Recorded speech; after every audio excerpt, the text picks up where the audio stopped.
البدع والأهواء، أهل البدع العقائدية وأهل البدع السياسية. نقول بيننا وبينكم السلف، بيننا وبينكم الكتب، كان فيقول البدع بيننا وبينكم.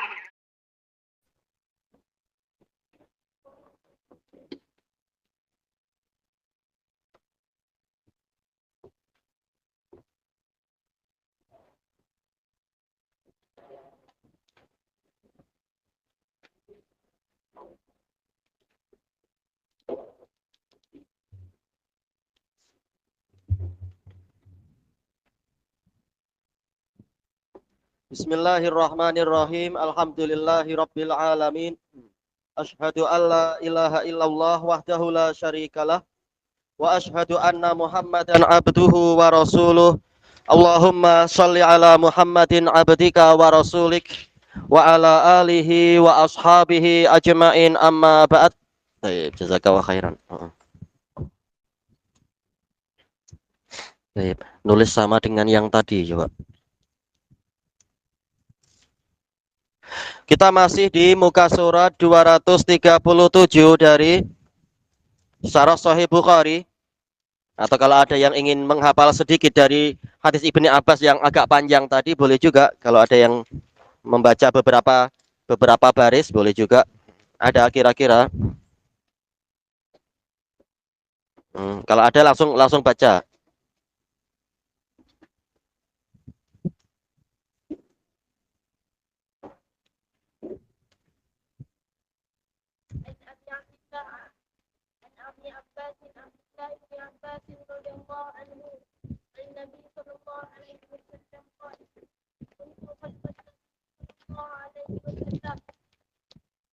Udah satu baris jadi.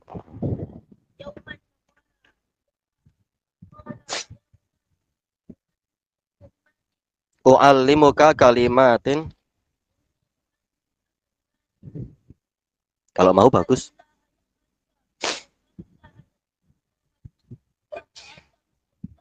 Ya rahmakallah.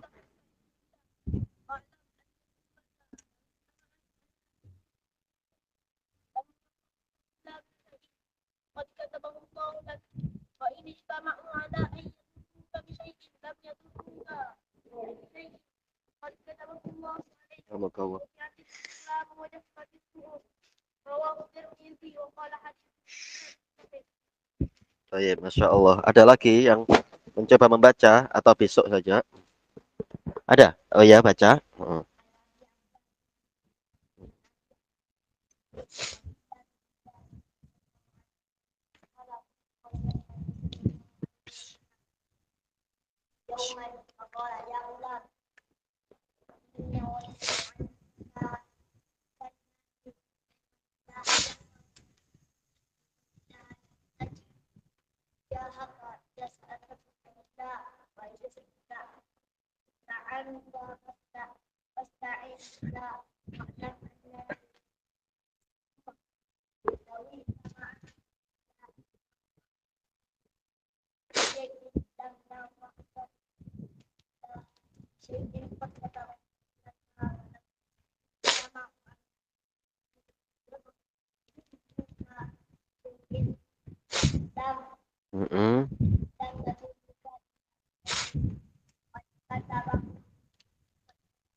Jahaf.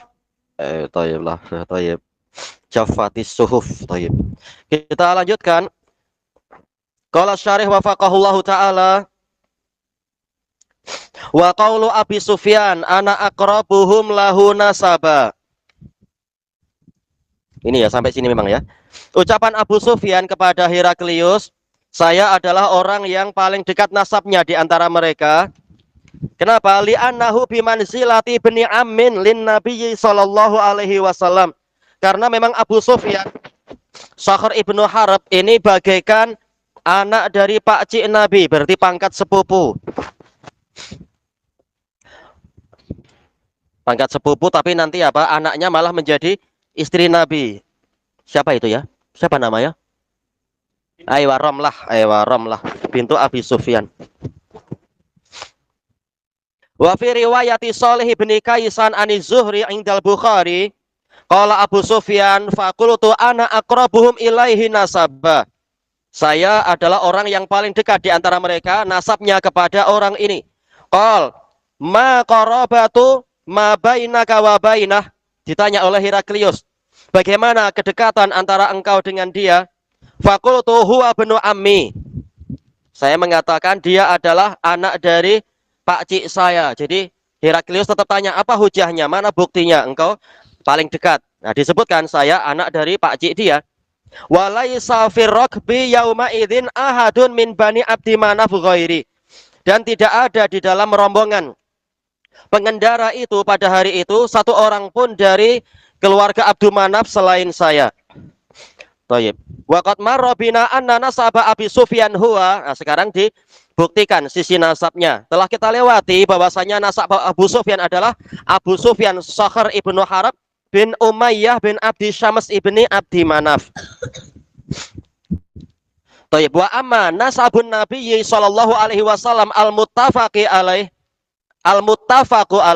Adapun nasab Nabi sallallahu alaihi wasallam yang telah disepakati apa? Huwa kama qalahul Imam Ibnu Hubairah rahimahullah. Thayyib.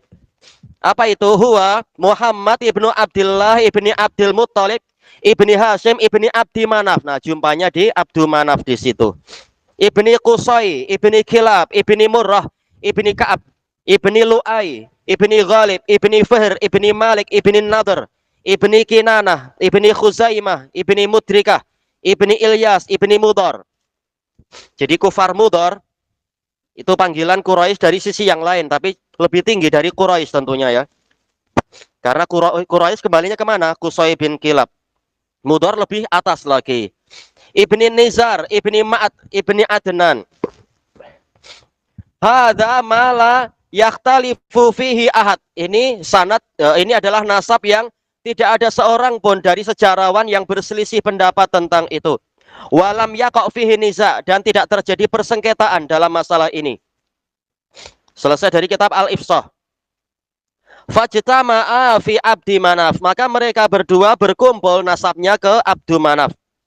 Qala al-Hafidz Ibnu Hajar rahimahullah, wa Abdu Manaf al-abur rabi' lin Nabi sallallahu alaihi wasallam. Abdu Manaf adalah bapak keempat. Berarti apa? Berarti datuk yang atas-atas itu untuk Nabi sallallahu alaihi wasallam. Wa kadzali Abi Sufyan. Demikian pula untuk Abu Sufyan. Wa atlaqa alaihi ibna'am. Abu Sufyan menamakan Nabi Muhammad sebagai anak dari Pak Cik dia. Li'annahu nazala kullun minhuma manzilata jaddih. Baik. Karena masing-masing nazala kullan. Ini kira-kira kullan jelas apa? Mansub. Berarti fa'ilnya siapa? Apakah kembali ke Abdu Manaf ataukah ke Abu Sufyan? Abu Sufyan memposisikan mereka berdua pada posisi memposisikan orang ini, siapa itu? Abdu Manaf, dari mereka berdua bagaikan posisi datuk dia. Kesimpulannya itu ya. Cuma bahasanya agak terbalik sedikit istilahnya. Selesai dari Fathul Bari. Walaisa fir rakbi yauma idzin man kana min dzurriyyati Abdi Manaf ghairuh. Tidak ada dari rombongan tadi pada hari itu yang dari keturunan Abdu Manaf selain dia. Wa qaulu Hirakal qaribu ashabah. Ucapan Heraklius berikutnya. Dekatkan teman-teman Abu Sufyan ini, faj'aluhum inda dhahri. Kemudian letakkan mereka di belakang dia. In kadzibani fakadzibu. Kalau dia bohong kepada saya, maka dustakanlah dia.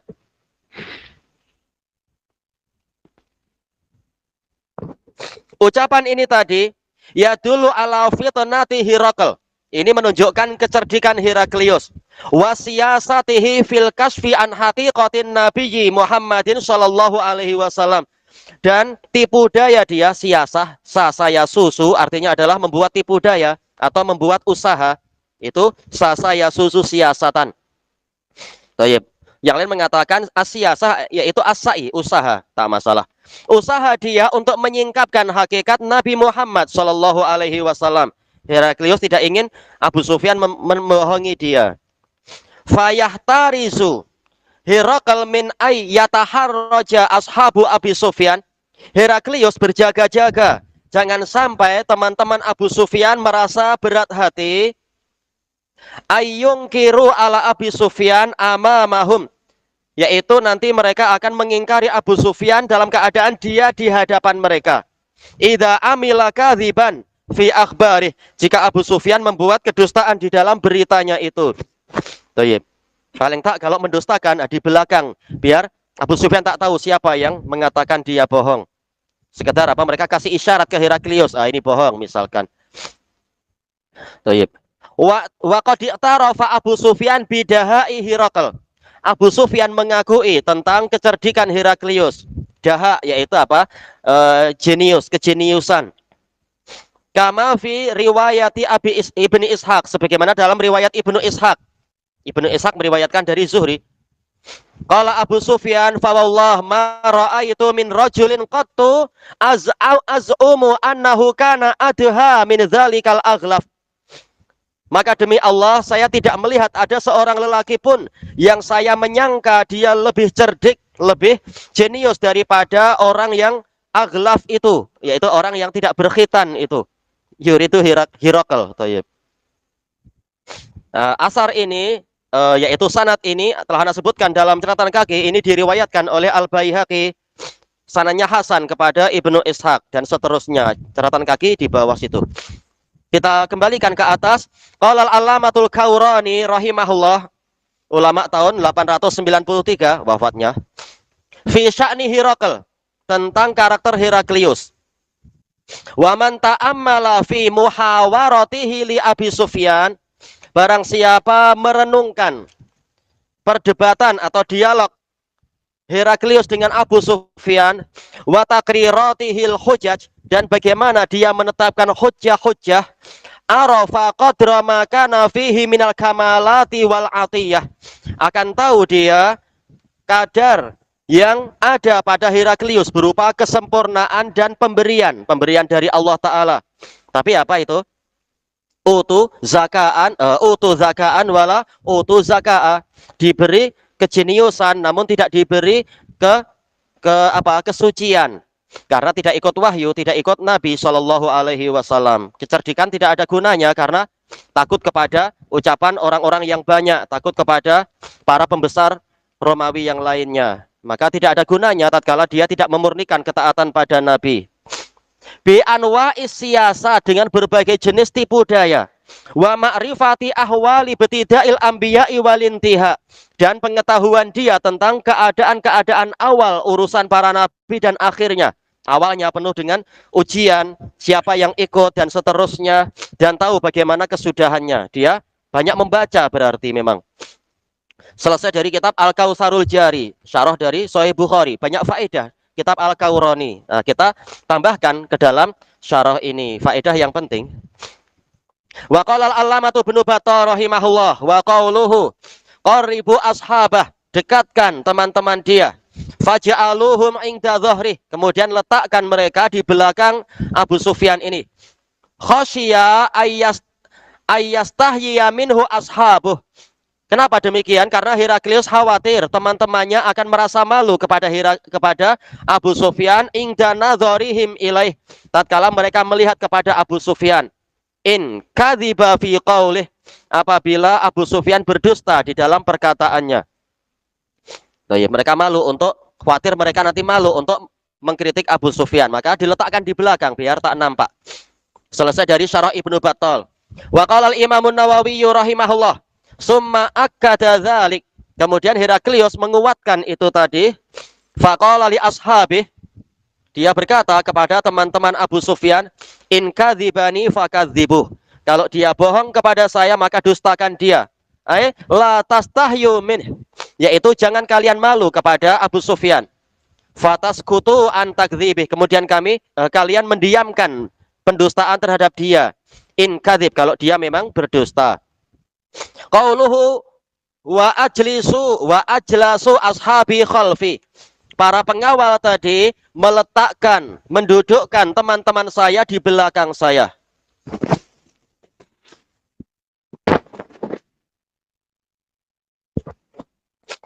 Qala ba'dul ulama, sebagian ulama mengatakan innama fa'ala dzalika liyakuna alaihim ahwanu fi takdzibih.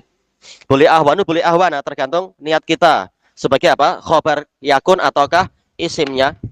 Hanyalah Heraklius melakukan itu agar situasinya lebih ringan untuk mereka untuk mendustakan Abu Sufyan in kadzib. Dohirnya pakai in ya. Apabila dia berdusta, ya dohirnya in lah. Boleh kita takwil an di sini yaitu apa? Sebagai apa? Masdarnya atas kedustaan dia. Li'anna muqabalatahu bil kadzib fi wajhi Syu'bah. Karena berhadapan dengan Abu Sufyan untuk mendustakan dia di hadapan dirinya ini terasa berat tentunya, teman sendiri.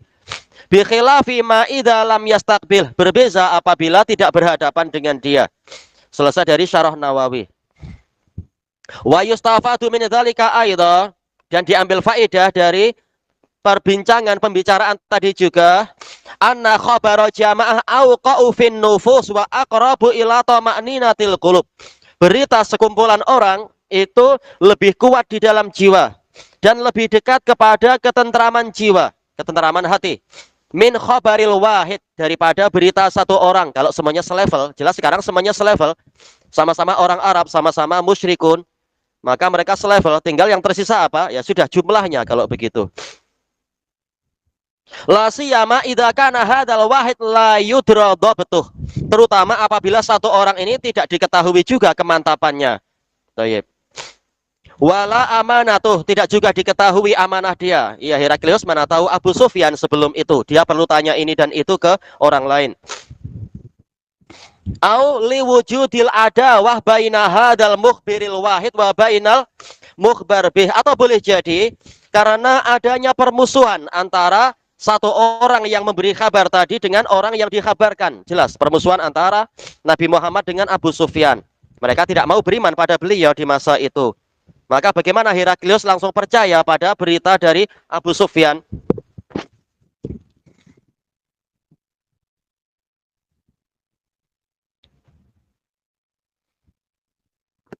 Kita baca sedikit lagi insya Allah. Disebutkan dalam catatan kaki, qala syarih wafaqahullah. Tetap karena ini terkait dengan pembahasan akidah, maka kita kasih peringatan juga. Wa amma khabarul wahidis siqah, adapun berita satu orang yang siqah, fahuwa yufidul ilma asla, maka pada asalnya dia memberikan faedah ilmu. Dinukilkan ijma oleh Imam Ibnu Qayyim rahimahullahu taala di dalam kitab beliau As-Sawa'iqul Mursalah. Kama sayati bayanuhu fi babihi insyaallah taala. Sebagaimana akan datang penjelasannya dalam babnya. Nanti Imam Bukhari membuat bab khusus tentang masalah ini. Karena ini membantah Mu'tazilah yang mengatakan khabar satu orang itu la yufidul ilim. Ini masalah akidah, memang masuk ke akidah juga nanti. Qala al-Hafidz Ibnul Mulaqin rahimahullah, khabaru jamaah auqa'u min khabaril wahid. Berita sekumpulan orang itu lebih kuat daripada berita satu orang. Kalau levelnya sama tentunya. Walasiyama idza kanu jam'an. Terutama apabila mereka semua berkumpul pada waktu itu. Yaqaul ilmu bi khabarihim. Ilmu akan terjadi, akan terbentuk dengan berita mereka. Wa hadhihi ma'khudatun min qaulih, dan ini diambil dari ucapan Heraklius, qaribu ashabah, dekatkan teman-teman dia. Faj'aluhum inda dhahri, kemudian letakkan mereka di belakang dia. Selesai dari At-Tawdih. Wa yustafadu minal hadis, juga diambil faedah dari hadis ini, anna shadiqa maqbulun khabaruh wa syahadatuh. Orang yang jujur itu beritanya diterima dan juga persaksiannya diterima. Wal kadzib bi aksi dzalik. Sementara orang yang berdusta kebalikannya. Buktinya apa? Kalau sampai dia dusta, maka dustakan dia. Menunjukkan orang yang jujur beritanya wajib diterima. Taib. Tapi apa? Dengan qarinah yang menunjukkan dia jujur, tentunya bukan sembarang-sembarang. Qala al-Allamatu Ibnu Battah rahimahullah wa fihi anna man akhbara bi hadisin wa huwa ma'rufun bisidq. bahwasanya orang yang mengkabarkan suatu berita, hadis yaitu berita atau perkataan, dalam keadaan dia memang dikenal kejujurannya, annahu yusaddaqu fih, maka dia dibenarkan, yaitu diakui kebenarannya. Sementara Heraklius belum seberapa kenal dengan Abu Sufyan, sama-sama apa? Masih baru berkenalan, baru dicari ini siapa, hubungannya dengan Nabi itu apa. Jadi belum terbukti dia orang yang jujur, makanya perlu penguat-penguat dari orang lain. Wa in kana ma'rufan bil kadzib annahu la yuqbal hadisuh. Dan apabila dia dikenal dengan kedustaannya, maka hadisnya tidak diterima. Baik. Nah, tatkala belum jelas bagi Heraklius tentang Abu Sufyan, dia perlu penguat.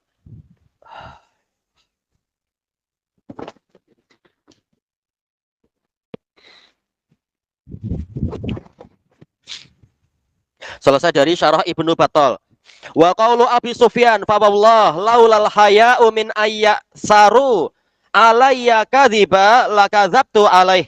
Demi Allah, maka demi Allah, kalau bukan karena saya malu, nanti mereka akan menyebarluaskan saya ini berdusta. Nanti kalau pulang ke kampung ternyata Abu Sufyan bohong begini-begini di hadapan raja.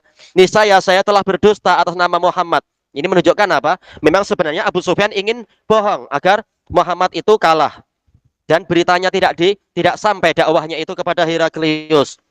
Tapi karena Heraklius memang Allah takdirkan untuk apa? Melakukan penjagaan-penjagaan, akhirnya Abu Sufyan tidak mampu untuk memasukkan kedustaan dalam cerita tadi. Dia sudah bilang, niscaya dia akan berdusta itu kalau dia tidak khawatir ada saksi dari para sahabat dia. Ya dulu ala annal kadziba qabih. Paling tidak ini menunjukkan bahwasanya memang kedustaan itu buruk, makanya Abu Sufyan malu. Wa mabghudun fi kulli ummah, dan dibenci di setiap umat. Berarti apa? Kejujuran adalah kewajiban yang tidak terhapuskan di setiap umat. Syariat untuk apa? Wajibnya jujur, sebagaimana disebutkan Ibnul Qayyim dalam kitab beliau Miftah dari Sa'adah. Syariat untuk apa? Wajibnya jujur dan haramnya kedustaan. Ini syariat yang tidak dihapuskan. Wa in kanu kuffara, walaupun mereka orang-orang kafir. Wa in kanu yakdzibuna fil waqi, walaupun kenyataannya mereka suka dusta, orang kafir, tapi tetap mereka malu untuk dikatakan ini pendusta. Mereka tetap malu itu. Qala al-allamatu Ibnu Battal rahimahullah wa qauluhu fa wallahi laulal haya'u min ayyasaru alayya kadziban lakadzabtu alaih. Terjemahnya tadi sudah. Ya dulu annal kadziba mahjur fi kulli ummah. Ini menunjukkan bahwasanya kedustaan memang dijauhi di setiap umat. Paling enggak apa? Dijauhi oleh jiwa-jiwa mereka, walaupun mereka suka dusta.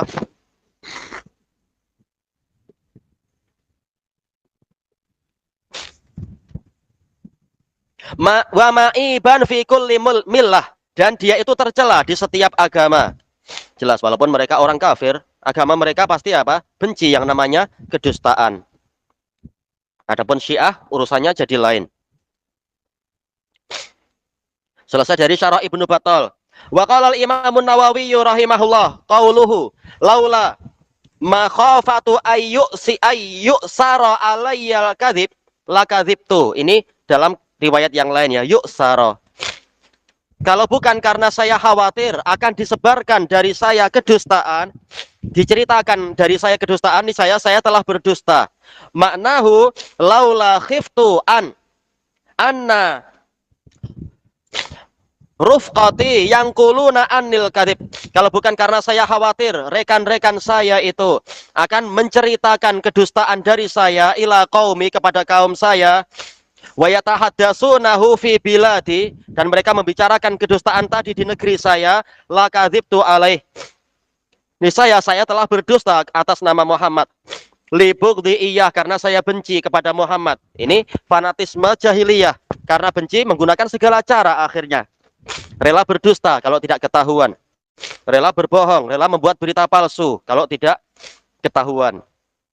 Wa mahabbati naqsah, karena saya suka agar Muhammad itu menjadi berkurang nilainya.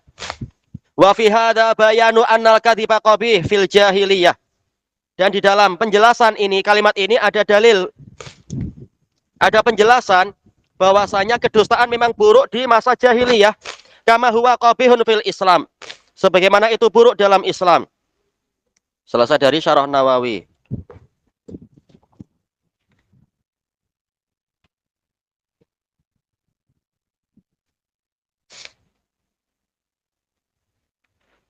wa yustafadu minhu annal adawata qad tad'u sahibahu hatta li'tida'a ala aduwih bidzulmi wal kadhib.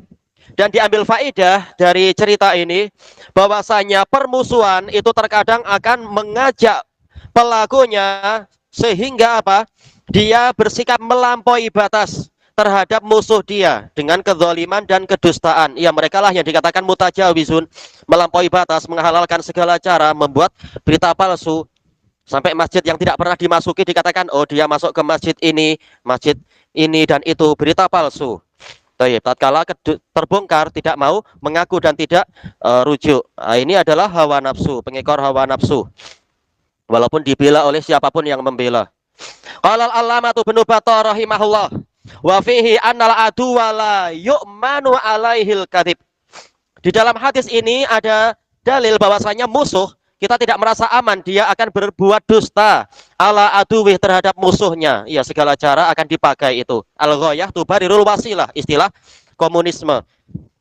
Yaitu apa? Tujuan akan menghalalkan segala cara. Ini praktek hizbiyah. Wa kadzalika la yajuzu syahadatuhu ala aduwih. Demikian pula tidak boleh persaksian musuh terhadap musuhnya, persaksian yang merugikan musuh. Karena apa? Ada permusuhan. Kalau ada permusuhan di antara saksi dengan mangsa, maka persaksian tadi tidak diterima. Kalau tidak ada penguat. Kenapa? Dikhawatirkan ada kedustaan. Selesai dari Syarah Ibnu Battal. Taib, afwan. Kita lanjutkan besok insyaallah. Subhanakallahumma wa bihamdika la ilaha illa anta astaghfiruka wa atubu ilaik.